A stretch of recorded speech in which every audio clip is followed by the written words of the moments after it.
American nurseries right now are full of modern fruit tree varieties bred for one thing: surviving a shipping container. Not flavor, not longevity, not your garden.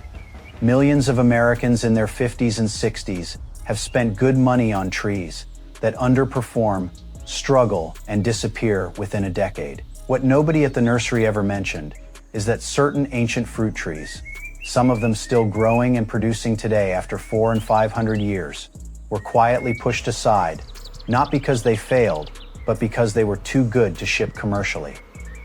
Today we are covering 9 of them. Stay through number 7. What it does to the soil beneath it while feeding you changes everything you thought you knew about food trees. Welcome to Natural Verge, where ancient plant wisdom meets practical modern living. Today we are breaking down 9 ancient fruit trees that still outperform what modern nurseries sell. Subscribe now. Every week brings knowledge like this. Watch for tree number 7. What it quietly does underground will genuinely surprise you. Here is what changed everything. For most of human history, fruit trees were selected for one set of qualities: flavor, nutrition, hardiness, and longevity. Then commercial agriculture arrived and rewrote the rules. Suddenly, the criteria became shelf life, uniform sizing, and shipping tolerance. Ancient varieties that had fed families for centuries were quietly dropped from nursery catalogues, not because they failed, but because they could not survive a refrigerated truck. Every tree on today's list was displaced by that same logic. None of them failed. The system moved on without them. What that means for American home growers in USDA zones 3 through 9 is significant, because these trees were built for exactly the conditions you are already growing in, without the interventions modern varieties now demand every single season. Most Americans who have tasted a mulberry have tasted the wrong one. White mulberry varieties dominate American nurseries today, introduced not for flavor, but to feed silkworms during America's failed 19th century silk industry experiment. The black mulberry is an entirely different tree. Documented specimens in English monastery gardens are believed to be over 400 years old and still producing fruit. The flavor is deeper, richer, and more complex than any commercial berry available at Whole Foods at $3 to $5 per small punnet. Black mulberry fruit contains significantly higher anthocyanin levels than its commercial white or red cousins, the pigment responsible for much of its antioxidant activity. In USDA zones 6 through 9, a black mulberry planted today can realistically outlive every other tree in your garden by generations. A single mature black mulberry in a productive season can yield 40 to 60 pounds of fruit at farmers market pricing of $4 per pound.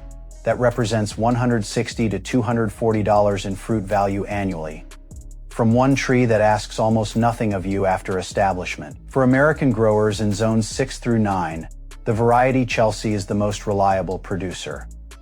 For Zone 5 growers willing to give it a sheltered position, Illinois Everbearing offers surprising cold tolerance for a black-fruited variety. The mistake most Americans make is planting black mulberry in full shade to protect nearby paving from fruit drop, and then wondering why production drops sharply. This tree needs full sun to deliver full yield. Place it where the fruit drop is acceptable, not where it is convenient. The next tree was displaced for a completely different reason, and its versatility is genuinely unmatched by anything in a modern nursery. The sweet orange sitting in your fruit bowl right now is a relatively recent development in citrus history. The bitter orange Citrus aurantium, known across the Mediterranean as the Seville orange, predates sweet orange cultivation by centuries and was the citrus tree of ancient Persian, Arab, and Mediterranean gardens, long before modern breeding produced anything sweeter. American growers largely dismissed it because you cannot eat it fresh off the tree. That dismissal cost them something significant.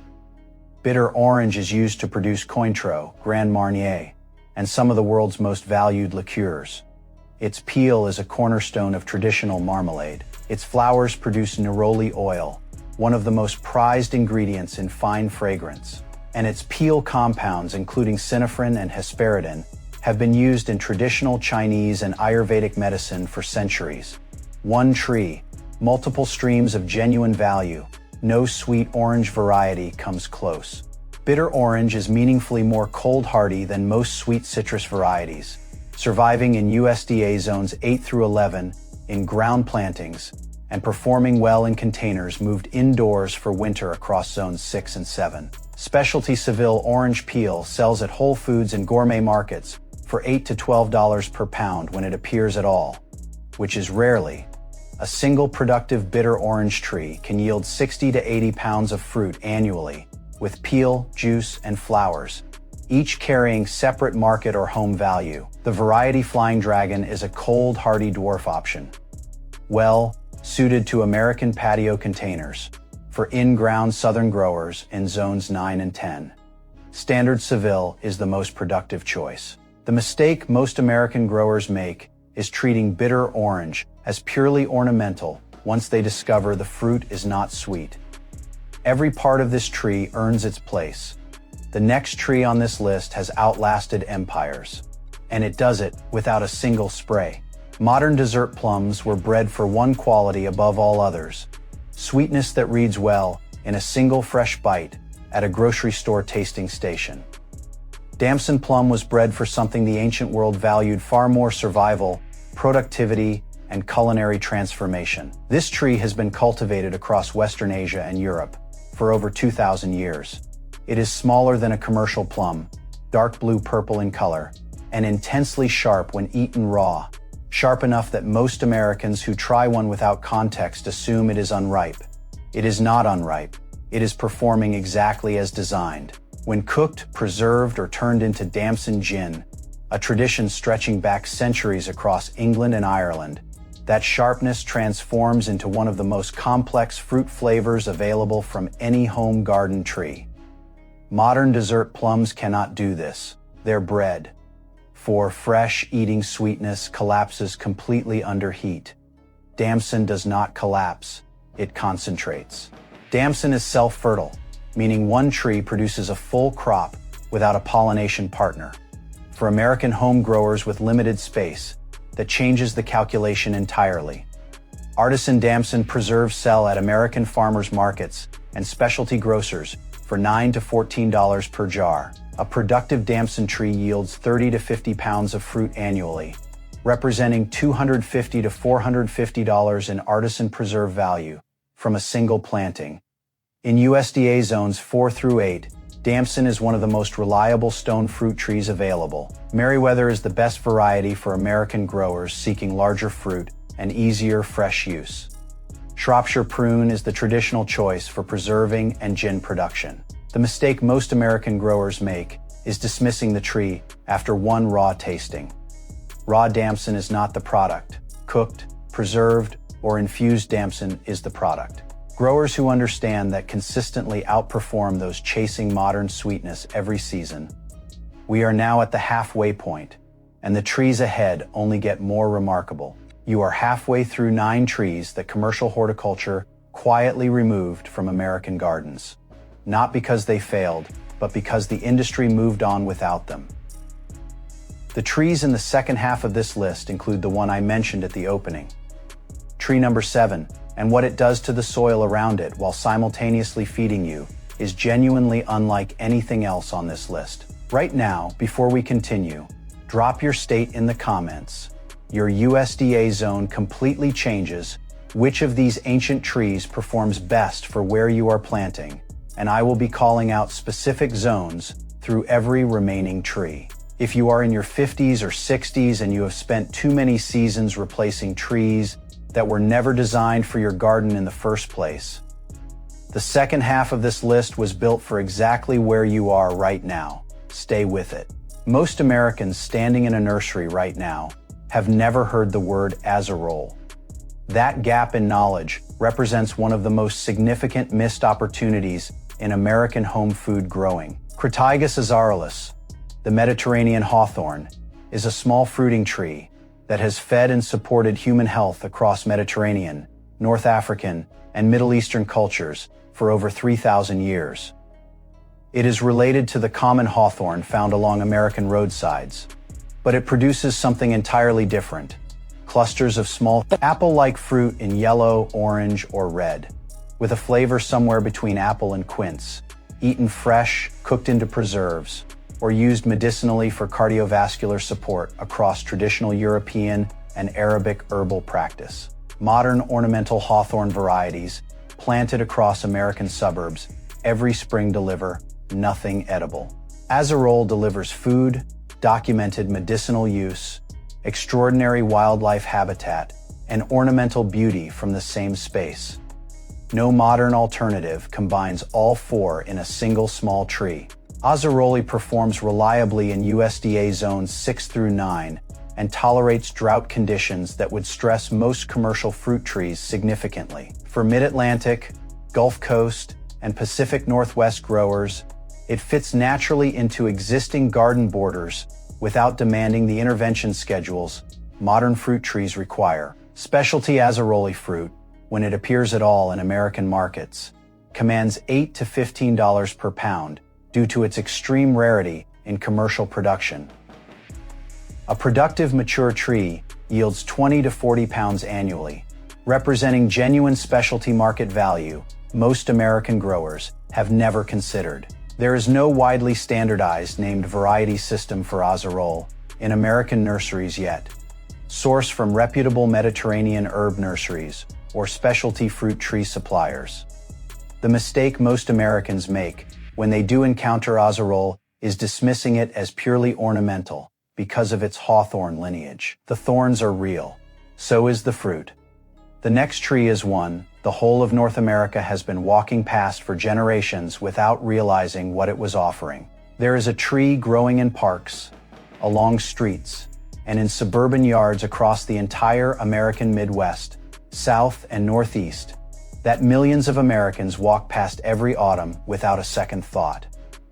Its berries hang in quiet clusters, small, dark red to purple, unremarkable to eyes trained to look for grocery store shapes and sizes. Those berries taste like sweet dates with a subtle earthiness, and they were a documented staple food for multiple Native American communities who dried them, ground them with corn, and consumed them as a high-energy nutritional supplement through winter months when other food sources were scarce. The hackberry, Celtis occidentalis, is arguably the most overlooked edible native tree in the entire American landscape. It grows in conditions that would damage or kill commercial orchard trees. Compacted urban soil, periodic flooding, drought, air pollution, without complaint, without intervention, and without the annual care schedule that any commercial fruit tree demands from its grower. Hackberry grows successfully across USDA zones 2 through 9, one of the widest climate tolerances of any fruiting tree in the American landscape. For upper Midwest growers in Minnesota, Wisconsin, and Michigan dealing with extreme cold and difficult urban soils, hackberry is one of very few food trees with a realistic long-term future. A mature hackberry yields 40 to 70 pounds of fruit annually. Specialty foraged hackberry, when sold at artisan markets, can reach $6 to $10 per pound. For variety selection, Prairie Prince offers strong ornamental form alongside solid fruit production. Native-sourced regional ecotypes generally outperform nursery, generic stock in their adapted climate zones. The mistake most American growers make is treating hackberry as purely a wildlife tree and never engaging with its fruit at all. If you are in your 50s or 60s and have spent too many seasons watching expensive orchard trees underperform, this channel was built for exactly where you are. Hit subscribe, free. Always will be. The next tree is smaller, quieter, and carries a spice used in baking for over 2,000 years. Every commercial sweet cherry tree in American orchards is almost certainly growing on the roots of this tree. Mahaleb cherry, Prunus mahaleb, is the rootstock of choice for grafting commercial cherry varieties precisely because it is harder, more disease-resistant, and longer-lived than anything the commercial cherry itself can offer from its own root system. The industry took the roots and forgot the tree. What the tree produces is small, dark, intensely bitter fresh fruit, not designed for fresh eating, but carrying in its dried seed kernel, one of the most complex culinary spices in the world, a flavor combining cherry, almond, and vanilla in a single ingredient that has been used in Turkish, Lebanese, Egyptian, and Armenian baking for over 2,000 years. Mahaleb spice appears in kayak biscuits, holiday breads, and traditional pastries across cultures that understood this tree as a food source long before any modern cherry variety existed. American home bakers who discover it rarely go back to vanilla extract alone. Mahaleb spice sells at Middle Eastern grocery stores and specialty spice retailers in American cities for $12 to $20 per 4-ounce package. A single productive tree yields enough seed material annually to represent significant culinary value, or a genuine small batch specialty product for American farmers market vendors willing to do the processing work. Mahaleb cherry grows reliably in USDA zones 5 through 8, tolerating the cold winters of the Northeast and Upper Midwest without the winter protection demands of sweet cherry varieties. No named variety system is widely standardized in American nurseries, sourced from specialty fruit tree growers or heritage orchard suppliers. The mistake most American growers make is skipping this tree because the fresh fruit is not pleasant to eat raw. The spice is not in the fruit flesh. It is in the dried kernel of the seed, and that is where 2,000 years of culinary tradition found its value. Think of one person in your life still buying vanilla extract at $3 a bottle, unaware this tree exists. Send them this video. Now the next tree may be the most functionally complete food tree on this entire list. This channel exists for Americans who have spent enough seasons making expensive planting decisions they were never properly warned about. Trees that underperformed, varieties that looked promising in the nursery and disappointed every year afterward. Choices made on the basis of what was available rather than what was genuinely right. If that describes any part of your gardening history, and if you are in your 50s or 60s, Natural Verge was built for exactly where you are right now. Every week, new content zone, aware, experience-based, rooted in practical ancestral plant knowledge that your grandparents likely understood and that the modern nursery industry has quietly set aside. Subscribe right now and turn on the bell. Every new video is built around the same principle driving this one: practical food, genuine depth, and no filler. The 3 trees remaining on this list include the one I referenced in the opening, and its underground behavior changes how you think about soil, productivity, and what a single tree can actually accomplish. This is the tree I mentioned at the opening of this video, the one I said would change how you think about what a single food tree can accomplish. Caragana arborescens, the Siberian pea tree, is a nitrogen-fixing legume tree, meaning its root system actively improves the fertility of the soil around every other plant growing near it while simultaneously producing food above ground.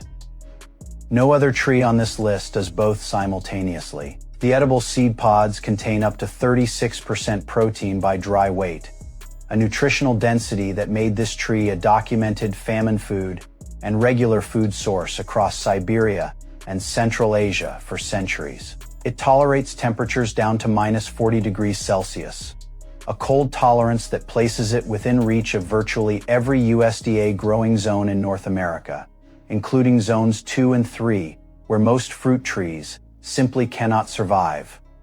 Fast-growing, drought-tolerant after establishment, actively beneficial to surrounding plantings. This tree earns every square foot of garden space it occupies in ways that no purely fruiting tree can match. For American growers in USDA zones 2 through 6, Minnesota, Wisconsin, Montana, North Dakota, and across the northern tier, where most food trees become a gamble. Siberian pea tree is one of the very few genuinely reliable edible tree options available. There is no meaningful commercial market comparison for Caragana seed protein because it has never entered the American food supply chain at scale, but high-protein plant seed comparable in density sells at specialty nutrition stores for $8 to $15 per pound. The variety Lorbergy offers a more ornamental weeping form for growers seeking visual appeal alongside function. Pendula provides a compact weeping habit suitable for smaller northern gardens. The mistake most American growers make with Siberian pea tree is treating it as a pure windbreak or wildlife tree and never engaging with its edible pods. The pods are edible young before the seeds harden, with a mild fresh pea flavor that requires nothing more than picking at the right time. The next tree produces fruit so fast and so abundantly that it challenges the logic of any slower establishing orchard investment.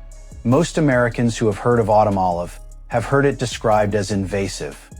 That framing has effectively hidden one of the most nutritionally productive food trees available to American homegrowers behind an ecological management conversation that rarely mentions what the plant actually delivers as food. Elaeagnus umbellata produces small, red-silver flecked berries with a sharp, tangy flavor and a lycopene content significantly higher than tomatoes by weight, a nutritional profile that East Asian traditional medicine has used for centuries across China, Japan, and Korea. It is also a nitrogen-fixing species, meaning it actively improves soil fertility while producing food above ground. The same dual function as the Siberian pea tree, but in a faster establishing fruit-first package. Autumn olive begins bearing fruit within 2 to 3 years of planting, a timeline that no apple, pear, or conventional orchard tree can match.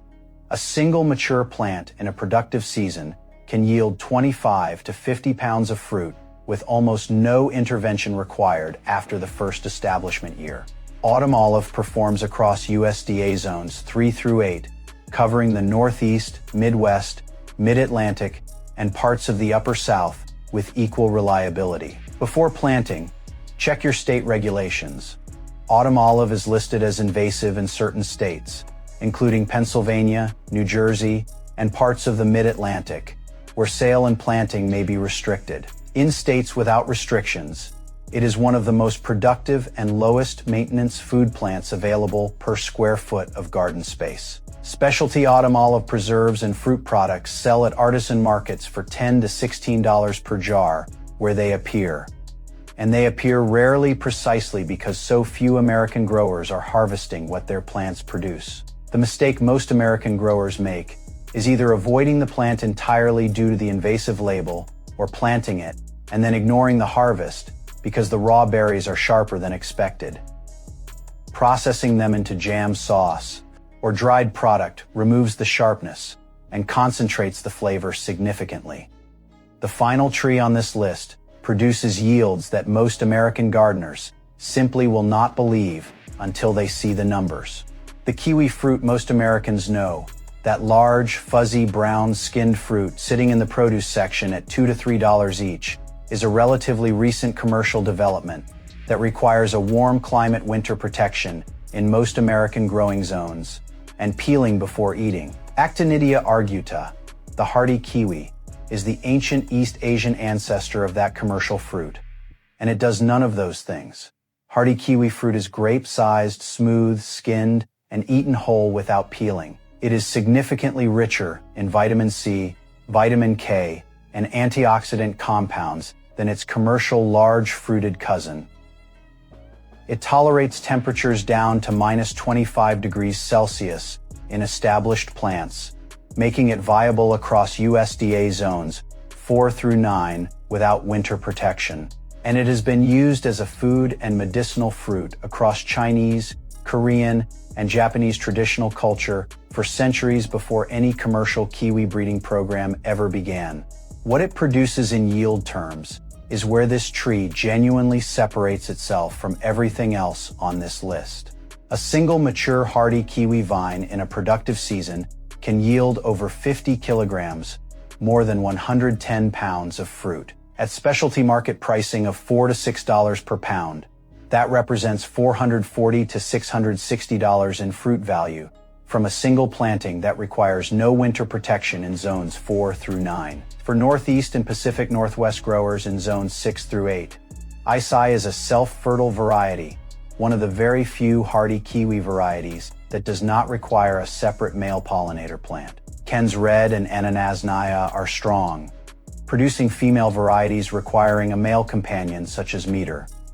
The mistake nearly every American grower makes with hardy kiwi is underestimating how vigorously it grows once established, without a strong trellis structure. Fence posts and heavy wire capable of supporting significant weight. A mature vine will overwhelm whatever you planted it against within 3 to 4 seasons. Build the support first. Plant the vine second. You are about to get the 3 things that most growers only discover after years of expensive trial, starting right now. Here is something the nursery industry does not put on any label. 3 of the 9 trees you just learned about are not merely ancient alternatives to modern commercial varieties.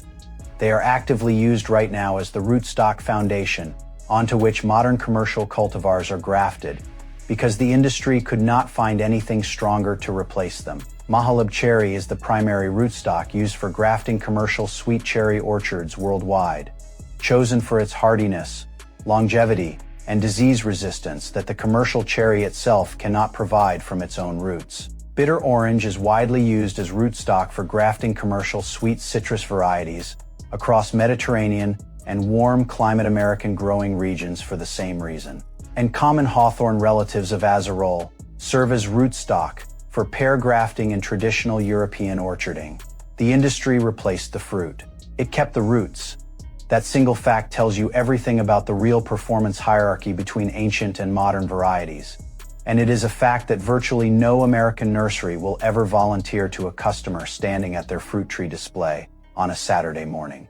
We are not ending here. You can choose every tree on this list correctly and still fail if you do not know these 3 things. Mistake 1, sourcing from the wrong supplier. Most American garden centers carry at best 1 or 2 of the trees on this list, and the specimens they carry are frequently generic, undocumented, provenance grafts that perform unpredictably. For ancient varieties, source from specialist heritage fruit nurseries, permaculture plant suppliers, or established scion exchanges where provenance is documented. Mistake 2, planting for aesthetics before function. Ancient trees like black mulberry and hardy kiwi require specific structural support, sun positioning, and harvest-accessible placement decisions made at planting time, not after the tree is established. Decisions made for visual tidiness at year 1 consistently produce regret at year 5, mistake 3. Expecting modern orchard timelines, ancient varieties establish on their own schedule. Pushing them with excessive fertilizer to accelerate production in the first 2 seasons weakens root development and reduces long-term performance significantly. Patience in years 1 and 2 pays compound returns from year 5 onward. If you have never planted a food tree before, start with Hackberry and Damson Plum. Hackberry asks almost nothing of you after establishment and delivers consistent fruit in conditions most gardeners already have. Damson Plum is self-fertile, disease-resistant, and productive on a timeline that rewards patience without demanding expertise. Those 2 together give a first-time food tree grower a reliable foundation with almost no intervention requirement. If you have been growing food trees for years and want to extend your productive range, add Siberian pea tree for zones 2 through 5 and hardy kiwi for zones 4 through 8. Both deliver yields that justify the trellis and establishment investment within 3 to 5 seasons. If your specific goal is nutritional density over volume, build your selection around black mulberry, autumn olive, and hardy kiwi. 3 plants covering anthocyanin, lycopene, and vitamin C density in a combination that no modern orchard equivalent can match from the same square footage. Any one of these 3 choices outperforms a decade of conventional nursery investment for the mature American food grower who plants with clear intention. Every like on this video tells YouTube this information is worth putting in front of other Americans who need it, and who are currently spending money every season on trees that were never designed for their garden. Drop your state and which tree you are starting with in the comments right now.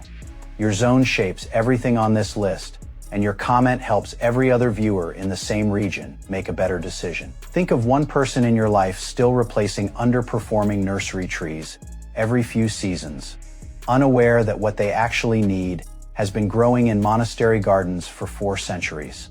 Send them this video, not a message, just the link. You just received zone, accurate, dollar-grounded research, aware information on 9 ancient food trees that most channels never assemble in one place. That is what every natural Verge video delivers, week after week. Built specifically for American growers who want real results from real plants. Subscribe now and turn on the bell. The next one is already coming.